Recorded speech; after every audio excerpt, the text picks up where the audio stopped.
জায়গা, সেইখানে জন্ম হয়েছে নকশের আলীর মতো একজন।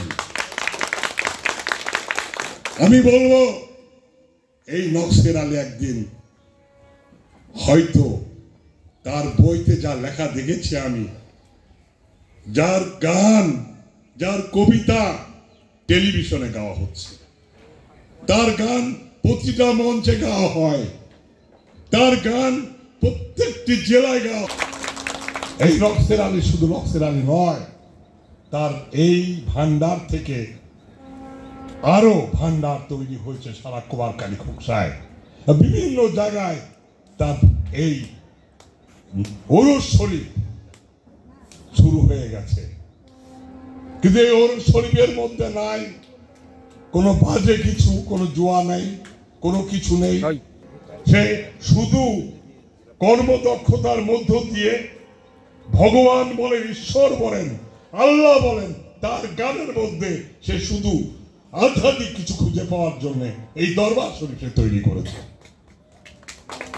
তাই আমি বলবো শিল্পকলার মাধ্যমে কুমারখালী আমরা বাঁচিয়ে রাখতে চাই। প্রত্যেকটি গ্রাম গ্রামান্তরে যারা সাহিত্য চর্চা করে, সংস্কৃতি চর্চা করে, নাটক করে, আধ্যাত্মিক গান গায়, ওয়াজ মাহফিল করে, যারা কীর্তন করে, সোশ্যাল মিডিয়ার মাধ্যমে আমি তুলে ধরতে চাই কুমারখালীর শিল্পকলাকে নিয়ে।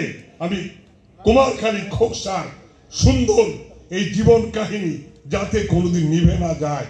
যে জাতি সংস্কৃতি জানে না, সে জাতি কোনোদিন উন্নতি করতে পারে না। আমি বলতে চাই, কিছু লোক কবলা করে এই নকশের ভান্ডারী, এখানে ভালো কিছু হয় না। কিছু লোক বলে শুধু নামাজ পড়েন, এসব করেন না।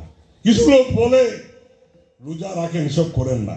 কিছু লোক বলে কীর্তন গান, ঠাকুর পূজা করেন না।